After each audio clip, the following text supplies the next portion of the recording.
Mes salutations à tout le monde. Je vous présente la correction détaillée de ces questions de gynécologie venant de Excellence Academy, un groupe bilingue par excellence spécialisé dans l'encadrement, l'orientation et la préparation du concours de résidenat au Cameroun et à l'étranger. Les instructions: chaque question ou affirmation incomplète ci-dessous est suivie de plusieurs réponses ou complétions.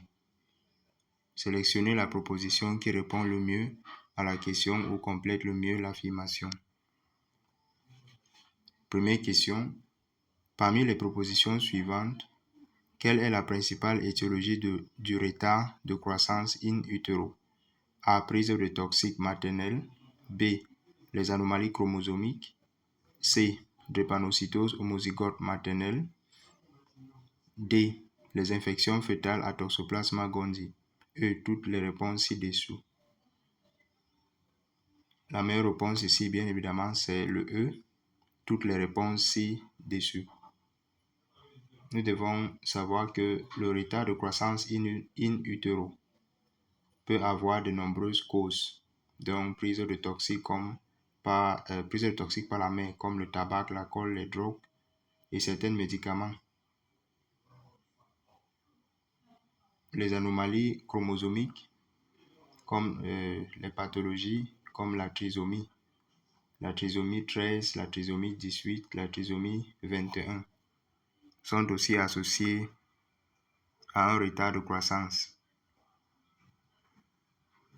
La drépanocytose homozygote maternelle peut entraîner une hypoxie chronique du fœtus, favorisant le retard de croissance intra-utérine. Aussi, les infections fœtales à Toxoplasma gondii. Donc, on doit savoir qu'une toxoplasmose congénitale peut altérer le développement du fœtus et causer un retard de croissance intra-utérine.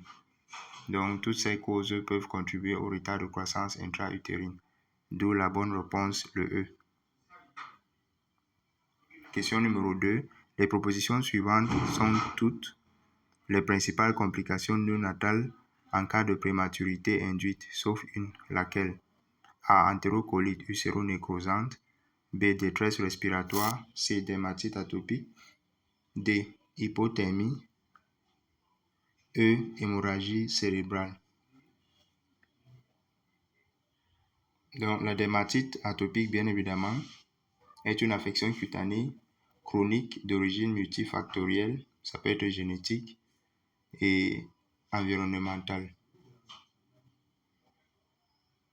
Elle n'est pas une complication spécifique de la prématurité. Donc, les autres complications, comme entérocolite uséro-nécrosante, c'est une grave atteinte intestinale qui touche surtout les prématurés. Donc, ça, c'est une des complications néonatales. Le A est juste. Le B, détresse respiratoire due à l'immaturité pulmonaire et au déficit en surfactants. L'hypothermie est également possible parce que les prématurés ont une thermorégulation inefficace en raison de leur faible masse grasse. L'hémorragie cérébrale est également possible. On va se rappeler que les prématurés, surtout avant 32 semaines d'aménorrhée, sont à risque d'hémorragie intraventriculaire en raison de la fragilité vasculaire cérébrale. Question numéro 3. Quel est le principal facteur de risque reconnu de prématurité induite? A. Antécédent de colonisation. B. Antécédent d'accouchement prématuré. C. Grossesse multiple. D. Toutes les réponses ci-dessus. E. Aucune des réponses ci-dessus. Bien évidemment, la bonne réponse ici, c'est le D. Toutes les réponses ci-dessus. Donc, on doit savoir que tous les facteurs cités ici augmentent le risque de prématurité induite. L'antécédent de colonisation. Pourquoi? Parce que la colonisation cervicale peut fragiliser le col utérin et favoriser une béance cervico-isthmique, augmentant le risque d'accouchement prématuré. L'antécédent d'accouchement prématuré, ça c'est aussi vrai. Et on doit savoir que l'antécédent d'accouchement prématuré, c'est l'un des principaux facteurs prédictifs de prématurité dans les grossesses ultérieures. Grossesses multiples.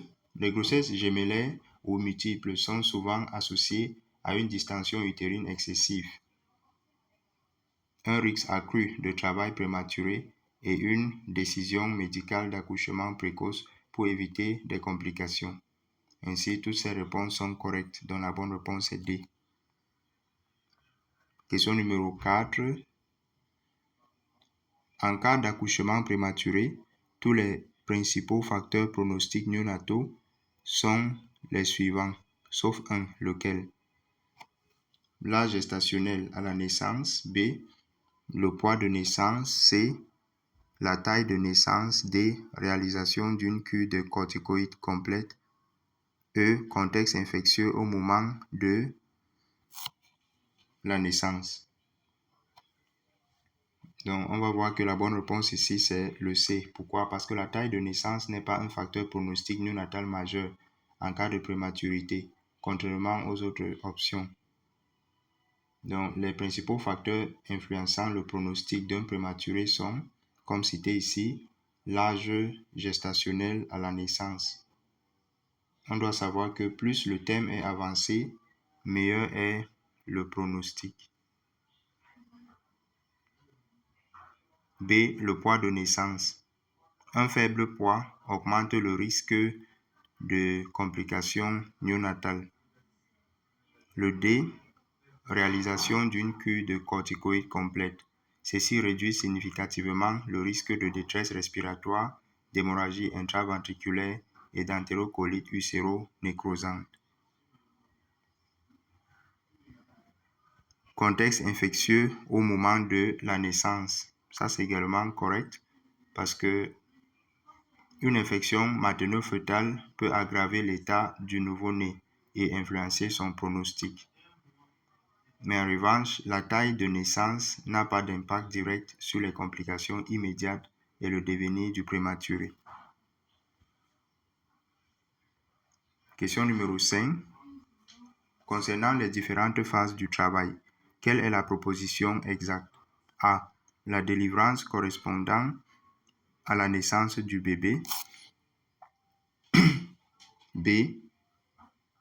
L'engagement correspondant au passage du mobile fœtal dans le bassin maternel. C. Le dégagement correspondant à l'expulsion du placenta. D. La rotation correspondant à la rotation du mobile fœtal au-dessus du détroit supérieur du bassin maternel. E. Aucune des réponses ci-dessus. Par définition, la bonne réponse ici, c'est le B. Ce qui correspond le mieux, c'est le B. Donc, l'engagement, c'est le passage du mobile fœtal dans le bassin maternel. Les autres options, le A dit la délivrance correspond à l'expulsion du placenta. La délivrance correspond à la naissance du bébé. Ça, c'est faux. La délivrance correspond plutôt à l'expulsion du placenta et non à la naissance du bébé. La proposition C, le dégagement correspond à l'expulsion du placenta. Ça, c'est faux. Pourquoi? Parce que le dégagement correspond plutôt à l'expulsion du bébé, pas à l'expulsion du placenta. Le D, la rotation correspondant à la rotation du mobile fœtal au-dessus du détroit supérieur du bassin maternel. Ça, c'est faux. Donc, la rotation se fait au détroit moyen et inférieur, pas au détroit supérieur. La rotation se fait au détroit moyen et inférieur et non au-dessus du détroit supérieur. Donc, nous devons savoir cela. La seule définition qui concorde là-bas, c'est le B. Donc, la cinquième question, la bonne réponse, c'est le B. And at the end, we can see that we need to pursue excellence because if we do pursue excellence, then success will chase us. Je vous remercie.